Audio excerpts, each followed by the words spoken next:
Guys, by now you know what this is. You saw the thumbnail. It's about the time that I had lunch with the murderer. Not proud of it, but it did happen, and I want to share it with you. Even if you make mistakes, you're lovable, and it doesn't matter your look, skills, or age, or size, or anything, you're worthwhile. No one could ever take that away from you. I love your name, Boogie Bob. Oh, I love you. Boogie Bob, Boogie Bob, he's out there filming in the mob.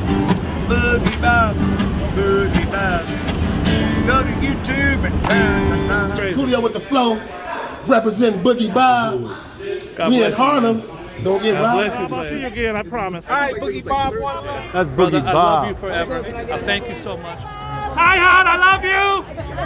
I want to marry you. I'm not joking.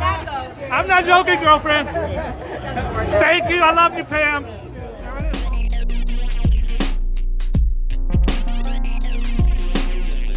What's poppin'? I ain't gonna lie, this kid is dope. Welcome to the Boogie Bob Experience. I'm your favorite YouTuber. Oh, we gonna have some fun. Guys, back in 2013, this guy right here went viral.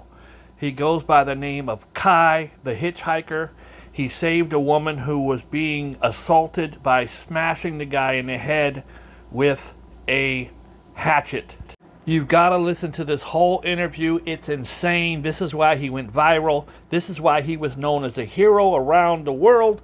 And I'll be back to explain the rest of the story after this interview. I was in the passenger side of this f***er's car, and he comes over on there. He was over by the recycling center. He says, "Oh, when I was in the Virgin Islands, 30 years old on a business trip, I this 14-year-old." I was like, "You what?" He's like, "I raped this 14-year-old." Starts crying, gives me a big hug. He's just like 300-pound guy. I'm like, "Oh shit, you must be f***ed, man. Like, what's he talking about?" I didn't take him seriously at first. He comes driving down this way. He's like, "You know what? I come to realize I'm Jesus Christ, and I can do anything I f***ing want to."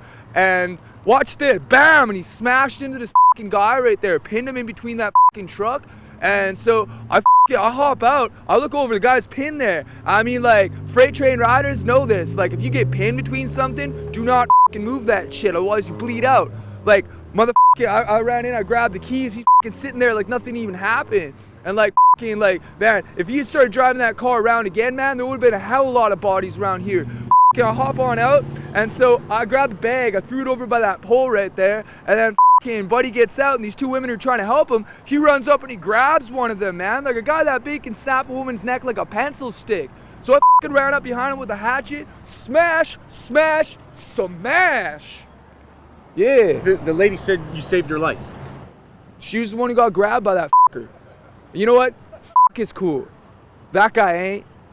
Shit. How'd you get in his car? How did you? I was hitchhiking. Well, good thing I was hitchhiking. Yeah, people say don't hitchhike. Well, this is what happens. Yeah, well, at least I was here. So he did this on purpose. Dude, that guy was fucking cooked out, man. Like, he's beyond howley. Like, I don't even see any breath in him. You know what I'm saying? Can I get your name and where you're from, if you don't mind? I'm Kai. Kai, can I get spelling for you? Straight out of Dogtown, K-A-I. K-A-I. Do you have a last name? No, bro, I don't have anything. Where are you from originally? Are you from Fresno area? Sophia, West Virginia. No kidding. How old are you? I can't call it. Okay. What have you ever experienced anything like today? And what made you take the actions that you did? That woman was in danger. He just finished what looked like at the time killing somebody, and if I hadn't have done that, he would have killed more people. So he's dead. Good. You ever experienced anything like that, Kai? Well, this one time I was in an orchard, and this fucking guy starts beating on this woman who he calls his. So I walked on over and I started smashing him in the head. You see all these teeth marks right here for the camera? Yeah, I started smashing him in the head and in the teeth, busted out all his teeth. Motherfucking the sheriffs, not the policy enforcers, fucking show up and start like, they're like, "Yeah, so what happened?" I mean, like, just give me any old name and just give me old fucking birthday, whatever, just, yeah. What happened today after you're obviously free now, but were you arrested? What was the process? What did they do to you when they came out? Obviously, they found out that you did the right thing, but the time that from the accident until now, where have you been? Well, he started following I. Like, I cleaned his motherfucking head wide open with a hatchet. He stood up like he was pulled right up, right? And like, I'm like, bro, if you're fucking Jesus Christ, I'll be the Antichrist, man. Like, that shit. And he starts following me off this way, so I figure I'll lure him away from the crowd. So I'm running off this way. I got a hatchet in one hand, my this bag I'm carrying over with another hand. I start running off that way. And so a couple of the people who was bystanders to it came over and told me to stop. And I was like, why stop? And he was like, the cops are already on their way. I was like, is he back up and doing anything? And somebody said that he was like masturbating in front of this school or whatever this place is right here. Yeah. Were you questioned by police? Were you taken into custody? What happened? I mean, obviously. I was questioned. I was put into the back of the sheriff's wagon. It wasn't the policies that pulled I over, you know what I'm saying? Yeah, so like I got put in the back of the sheriff's wagon. The sheriff was like, what happened here? Took down a statement. I told him everything I just told you.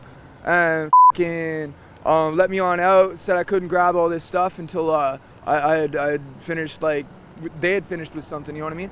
And like brought me back on over here so I could be in front of this thing, like this car right here. It's gnarly, man. Holy shit. It's like the biggest wave I've ever ridden in my life. What's next for you, Kai? Hopefully some surfing. If anybody's watching this somewhere else and they got a mini mile that they could lend a guy with a wetsuit, I'd love to test out Mavericks. Would you do it again? Club him in the head with a hatchet? You know, if I could go back in time, I'd go back over to where I was at that recycling center and he said that he had raped that chick over in the Virgin Islands, because it doesn't matter where you at. You can just spend a bunch of money and do whatever the you want, you know, that's not right. If I could go back in time, I would have dabbed him up right there. No, you're not. I mean, it doesn't seem like you have any concern for yourself. You're all about, I mean, doing the right thing and not even worrying about Kai first. I don't have any family. Like, as far as anybody I grew up with is concerned, I'm already dead. So, whatever. It's all good. With a hatchet, smash, smash, smash. He was a viral sensation. I'm Kai. Kai, can I get spelling for you? Straight out of Dogtown, K-A-I. Known as Kai the Hitchhiker, the Canadian drifter. This is the TV interview that got him noticed in 2013. He was the hero, coming to the aid of a woman being assaulted. What made you take the actions that you did? That woman was in danger. His notoriety led to an appearance on the Jimmy Kimmel Show. What do people say to you when they see you? They say, hey, you're Kai. 3 months after he appeared on Jimmy Kimmel, Kai hitchhiked across the country and wound up in New York's Times Square, where he met 74-year-old lawyer Joseph Galfi. Now, I don't know how many days he was in Times Square. The guy's a drifter, he floats around. I met him in Times Square, right in front of McDonald's. We hung out. It was actually a really cool experience. He was a really cool guy, and I didn't even know who he was until a tourist came up and said, "Are you Kai?" And then he retold the story, and boom. How did you meet this man, Joseph Galfi? He walked up to me and said, "Hey, you look lost. Where are you headed?" I told him I'm going over to Jersey, and he gave me a ride over to his place. He took the man up on his offer and spent 2 nights at his home. He claims he was drugged and then sexually assaulted. Then he said he fought back in self-defense. I sat up when I punched him in the face, and he was over top of me, and he shoved me into the bed. I was trying to get him away from me. I couldn't get him away from me. Kai fled to Philadelphia, where he was apprehended 4 days later. After the beating, did you realize how badly he was injured? No. You just thought I had to get out of there. I just had to get out of there. When I woke up and he was over top of me, I panicked. Did you know he was dead? I didn't know that he was dead. This man's ear was almost ripped off. His neck was fractured. His face was fractured. The ear injury came from one horizontal kick from on my back. That ought to tell you I was on my back on the floor. But the jury didn't believe he acted in self-defense. If this was self-defense, why didn't you call the police right then and there? I'm an illegal immigrant. They aren't going to investigate. Kai still insists he's innocent and says critical evidence that could have proved he was drugged was ignored and destroyed. He's filing an appeal. In this case, the judge told the jury that the burden was on me to prove intoxication, and therefore self-defense, and therefore my innocence. Who's the real you, right? Is it Kai the Hitchhiker, who we saw in this video, the guy who saved the day, the guy who came to the rescue, or is it Kai the murderer? Who's the real you? Definitely never Kai the murderer. I've never murdered anyone. In court, the judge called Kai a cunning and manipulative, cold-blooded killer and sentenced him to 57 years in prison for first-degree murder. Now, I had seen him online.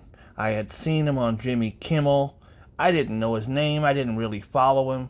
But the guy was super viral back when viral was a pretty new thing. A man claiming he's Jesus plows his car into a PG&E worker, pinning him against his truck because the worker was black. The man's passenger, who had a hatchet, and innocent bystanders come to the rescue. Comes driving down this way. He's like, you know what? I come to realize I'm Jesus Christ and I can do anything I want to. And watch this, bam! And he smashed into the guy right there, pinned him in between that truck. Homeless hitchhiker Kai was in the passenger seat of the Oldsmobile when this all went down. And these two women are trying to help him. He runs up and he grabs one of them, man. Like a guy that big can snap a woman's neck like a pencil stick. So right up behind him with a hatchet, smash, smash, smash. Yeah. Now, I have met a whole bunch of different types of people in the last 30 years in Times Square, and some of them are really fascinating, and he happened to be one of them. Don't think he's just some dumb surfer guy. He speaks 3 languages, he doesn't stop talking, he has no secrets, and he's going to just do what he wants and say what he wants. There's no rules. So we just sat upstairs and chit-chatted for a while. He had a fillet of fish, a large fry, and I think an orange soda. And people came by a couple times to say hi. He was super duper friendly. I had no idea when I left that he was about to go to New Jersey and murder someone. Definitely never Kai the Murderer. I've never murdered anyone. Here is some amazing footage by YouTuber Stay Awake, who did a phenomenal job of taking us through the trials and tribulations of Kai the Hitchhiker. At some point throughout his time in New York, Kai made friends with a 73-year-old man named Joseph Galfi. Joseph and Kai then went on to spend time together alone at Joseph's house in Clark, New Jersey. After spending 2 days at Joseph's house, on May 13th, 2013, Kai posted to social media stating that he was drugged and woke up in a stranger's home. He also stated that he believed he was sexually assaulted while he was unconscious. Later that same day, Galfi's paralegal noticed that Galfi did not show up for work and was not answering his phone. He knew something was wrong. Joseph Galfi was found nearly naked and beaten to death with one of his ears almost completely removed from his head. He was also found to have numerous fractures in his face, ribs, and neck. Due to text messages on Galfi's phone, combined with a social media post regarding sexual assault that Kai had posted on the 13th, Kai almost immediately became the main person of interest. On May 16, 2013, Kai was recognized by a viewer of his viral interview as he visited a coffee shop in Philadelphia. The local law enforcement was contacted, and Kai was arrested shortly after as he waited at the bus station. Kai was then interrogated just 3 months following his unexpected rise to fame. Kai was officially charged with the first-degree murder of Joseph Galfi. Amongst Kai's fans, there was an overwhelming outrage, at least until further details were released. Well, Kai the hatchet-wielding hitchhiker took the world by storm in early February. That was when KPH aired its story of how he came to the aid of a PG&E worker who was almost killed in West Fresno. Well, now, a few months later, the internet sensation is in jail, suspected of murder. As KPH News reporter Jessup Reisbeck explains, authorities in New Jersey say Kai killed a man in his 70s. At this point in Kai's story, Kai was controversially viewed by those who followed the multiple cases that Kai found himself involved in. His heightened praise began to diminish, and Kai slowly became more and more fitting to the Hollywood-esque homicidal hitchhiker stereotype. Kai was now involved in 2 trials. The first trial was for the hatchet-related incident involving Jet McBride. The second trial was for the murder of Joseph Galfi. So, let's go in order. Kai testifying played a critical role during the trial of Jet McBride. However, due to the pending murder charges, Kai could not attend all of the trial proceedings. So, his previously recorded testimony was played in court and told an identical story to that of which he told during the initial viral interview. With no hatchet in hand this time, the man known as Kai took the stand, but not before causing a few observers to chuckle. Just a moment. Listen to the clerk as she states the oath to you so that you can respond to it, and you only need one hand up, the right hand.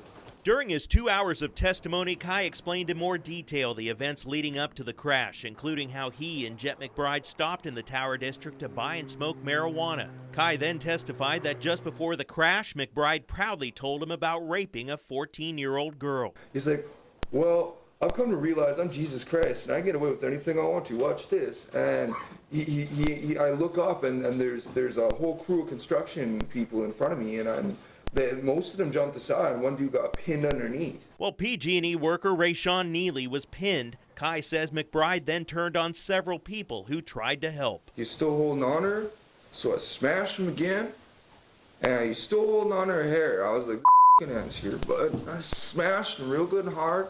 Rayshawn Neely then talked about the pain he has been living in since that day. Then in a surprise move, as Neely wheeled out of the courtroom, McBride apologized. Sorry, Rayshawn. Several other witnesses went on to testify a similar story to that of Kai's, whereas they all witnessed Jet crash into the work truck, pinning a man in between the two vehicles. They also witnessed Jet exiting his vehicle and screaming, "I am Jesus Christ," while quickly putting a woman into a bear hug before Kai could intervene. On the other hand, Jet McBride went on to testify that he believed that he was innocent of the charges. He continued on to claim that as he and Kai were driving, Kai was actually the one who grabbed the steering wheel and quickly jerked the vehicle into the man who became pinned. Although no other witnesses could corroborate Jet's claims, it seems as though Jet may have been grasping for whatever defense he could. As a viewer, there is still one interesting moment that seems like it may deserve a replay. He is AKA Kai. No one could ever take that away from me. Now, this stuff right here, I was driving and I was in the passenger side of this f***er's car, and I was driving and I was in the passenger side of this f***er's car. Regardless of a potential Freudian slip by Kai himself, the witness statements seem to secure Kai's place as a well-hailed hero in this situation. Jet McBride's attorney also entered a plea of insanity into the case, as Jet had a history of mental health issues, and there was also a possibility that Jet was experiencing some sort of delusions during the encounter. Though the complete details following the conclusion of Jet's trial are somewhat convoluted, it appears as though, at some point in early 2014, the jury in Jet's case found Jet criminally insane, and Jet was found not guilty of the major charge of attempted murder. The maximum sentence Jet could have received is 9 years for assault with a deadly weapon. Moving on to Kai's next trial. After Kai's initial arrest and interrogation on May 16, 2013, Kai was kept in custody for almost 6 years while he awaited his trial. The trial for the murder of Joseph Galfi commenced on April 1, 2019. Kai's attorneys seemed to immediately approach the court with information regarding Kai's previously undiagnosed and untreated mental health issues, including bipolar disorder and PTSD. Regardless, Kai was deemed fit to stand trial and the trial went forth. Kai filled the courtroom with outbursts and complaints about his attorneys. He would speak out of turn often and even requested that he represent himself in court. This request was denied. Kai's attorneys went on to provide details regarding Kai's unstable childhood, as well as Kai's instability throughout adolescence. Kai and his defense team proceeded to paint the attack as if Kai was a victim himself. In Kai's words, he spent multiple days with Joseph in a friendly manner and in no way was interested in anything sexual. However, on the night of May 12th, Kai became noticeably intoxicated without consuming much of anything that he would believe made him feel this way. He blacked out shortly after the feeling came on and woke up partially undressed next to Joseph. He noticed that Joseph observed him wake up, and Joseph quickly began aggressively sexually assaulting him. Kai stated that he fought back in an attempt to free himself from Galfi, and that he left the house as soon as he was able to do so. Kai also claimed that he was completely unaware that Galfi died during the retaliation. Though most of these claims appear to have been disputed by text messages between Kai and Joseph, the majority of Kai's claims were disputed by the evidence left at the crime scene itself. It also appears that the most damning part of Kai's trial was Kai himself. Though his charisma and lack of vocal filter seemed to help Kai rise to notoriety outside of the courtroom, it seemed that these exact features worked against him inside of one. Kai would cut off his lawyer multiple times throughout the trial. He would also yell things at the judge and the jury out of turn. He spoke up so often that he was threatened multiple times to be removed from the courtroom. Kai also went on to spew conspiracy theories at the judge as to why he believes he is in the situation that he is in. One of the conspiracies that Kai would yell about in court is that he believed that his attorneys, the law enforcement agents, and the entire justice system were all out to get him. The judge found Caleb McGillivray guilty of first-degree murder and sentenced him to 57 years. Researching Kai's verdict seems to show that despite Kai's claims of the attack occurring in self-defense, the court believed that the evidence pointed in another direction. It appears that the most credible narrative for the jury was the storyline about Kai waking up confused and angry, then sequentially confronting 73-year-old Joseph about their night, and then beating him to death when he was too frail and weak to be a threat to Kai himself. While delivering his sentence, the judge titled Kai as a powder keg of explosive rage, and told Kai, when you become eligible for parole, you will still be younger than Mr. Galfi was when you murdered him.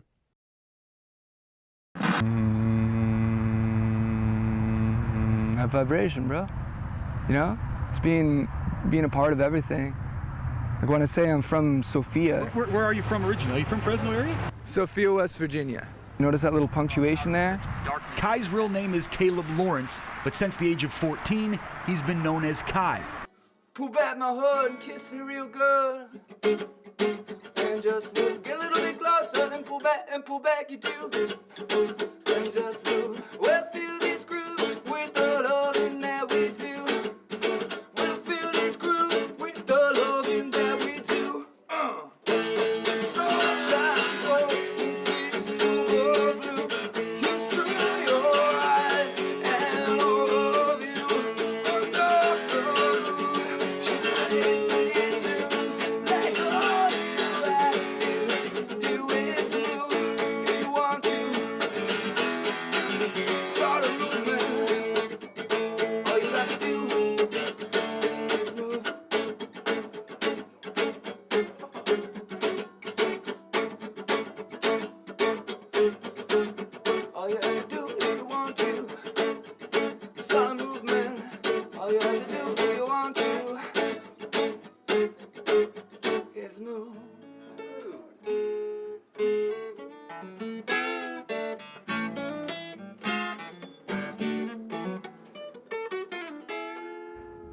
Guys, there are literally hundreds of thousands of people that come through Times Square every single day of the year, and chances are you're going to run into a murderer there. It's probably not the first time I had lunch with a murderer, and probably not the last. But I'm really glad that I didn't invite him to my place to hang out. God forbid.